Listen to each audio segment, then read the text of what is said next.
എല്ലാവർക്കും നമസ്കാരം. ഇന്ന് നമ്മൾ ചെയ്യാൻ പോകുന്നത് സ്പ്രിംഗ് ഓണിയൻ തേങ്ങയില്ലാതെ എങ്ങനെയാണ് തോരൻ വയ്ക്കുന്നതെന്ന് നോക്കാം. അപ്പോൾ അതിനായിട്ട് ഞാൻ ഒരു കെട്ട് സ്പ്രിംഗ് ഓണിയൻ എടുത്തിട്ടുണ്ട്. ഒരു ചെറിയ സവോള, ഒരു തക്കാളി, 2 പച്ചമുളക്, ഇച്ചിരി ചെറിയ ജീരകം, 1 ടീസ്പൂൺ മുളക് പൊടി, 1/4 ടീസ്പൂൺ മഞ്ഞൾപ്പൊടി, പിന്നെ ചെറുപയർ പരിപ്പ് ഒരു അരക്കപ്പ് എന്ന് പറയുമ്പോൾ ഒരു പിടിയിൽ കൂടുതൽ. അപ്പോൾ ഇത് നമുക്ക് ഇച്ചിരി വെള്ളത്തിൽ കുതിർത്ത് വയ്ക്കാം. സ്പ്രിംഗ് ഓണിയൻ അരിഞ്ഞെടുക്കാം. സ്പ്രിംഗ് ഓണിയൻ നന്നായിട്ട് കഴുകിയെടുത്തിട്ടുണ്ട്. അത് നമുക്ക് അരിഞ്ഞെടുക്കാം. ഇവിടെ നമുക്ക് ഇതിൻ്റെ കൂട്ടത്തിൽ സവോള കിട്ടത്തില്ല. പുറത്തൊക്കെ ആണെന്നുണ്ടെങ്കിൽ നമുക്ക് ഇതിൻ്റെ കൂട്ടത്തിൽ സവോള കാണും. അപ്പോൾ അതും കൂടെ ചേർത്താണ് അരിഞ്ഞെടുക്കുന്നത്. അപ്പം നമ്മൾ അതില്ലാത്തത് കൊണ്ട് ആണ് സവോള എടുത്തിരിക്കുന്നത്. അപ്പോൾ നമുക്കിതൊരു അരിഞ്ഞെടുക്കാം.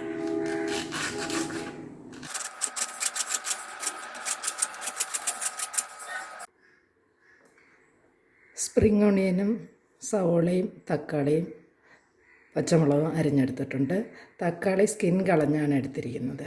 അപ്പോൾ നമുക്കിനി ഒരു ചീനച്ചട്ടി അടുപ്പത്ത് വെച്ചിട്ട് ഇത് ശരിയാക്കി എടുക്കാം.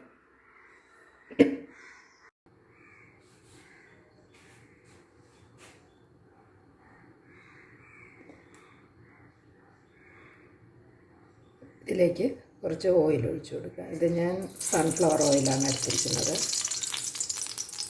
നിങ്ങൾക്ക് ഇഷ്ടമുള്ള ഓയിൽ യൂസ് ചെയ്യാവുന്നതാണ്. ഇനി ഇതിലേക്ക് അല്പം കടുക് ഇട്ട് കൊടുക്കാം, ജീരകം ഇട്ട് കൊടുക്കാം, അരിഞ്ഞ് വെച്ചേക്കുന്ന സവോള.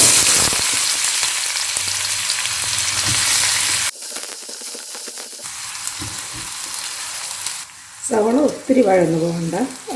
ഒരു പകുതി ആയി കഴിയുമ്പോൾ നമുക്ക് പച്ചമുളക് ഇട്ട് കൊടുക്കാം. ഇത് എരിവില്ലാത്ത പച്ചമുളകാണ്, അതുകൊണ്ട് 2 കുഴപ്പമില്ല. ഇനി തക്കാളി ഇട്ട് കൊടുക്കുക. തക്കാളി തൊലി കളഞ്ഞാണ് എടുത്തിട്ടുള്ളത്.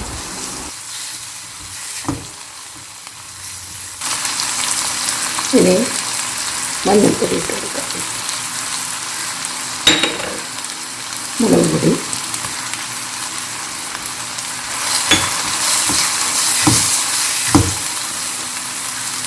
ഇനി ഇതിലേക്ക് കുതിർത്ത് വെച്ചേക്കുന്ന വെള്ളം കളഞ്ഞ് ചെറുപയർ പരിപ്പ് ഇട്ട് കൊടുക്കുക.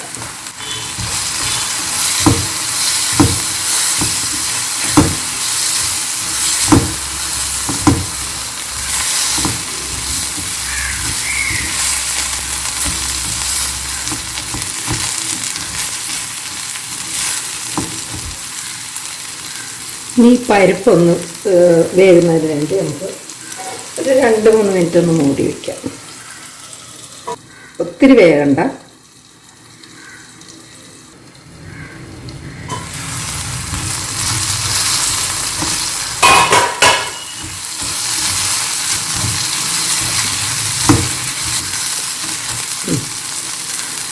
ഇനി നമുക്ക് സ്പ്രിംഗ് ഓണിയൻ ഇട്ട് കൊടുക്കാം.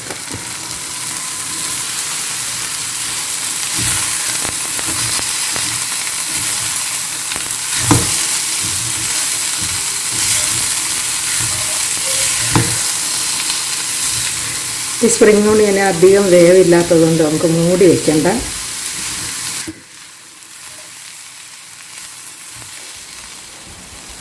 ഇനി ഇതിലേക്ക് ഉപ്പ് ചേർത്ത് കൊടുക്കാം.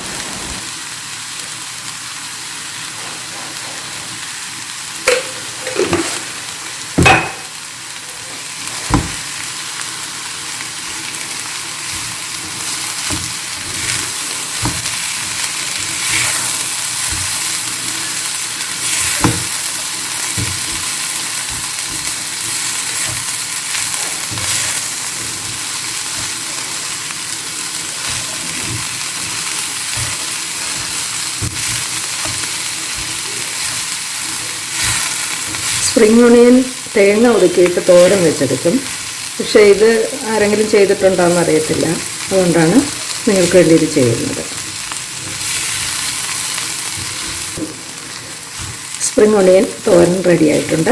എല്ലാവരും ട്രൈ ചെയ്ത് നോക്കുക. വീഡിയോ ഇഷ്ടപ്പെട്ടാൽ ഒന്ന് ലൈക്ക് ചെയ്യുക. എപ്പോഴും പറയുന്നത് പോലെ മറ്റുള്ളവരിലേക്കും ഒന്ന് ഷെയർ ചെയ്ത് സപ്പോർട്ട് ചെയ്യുക. Thank you.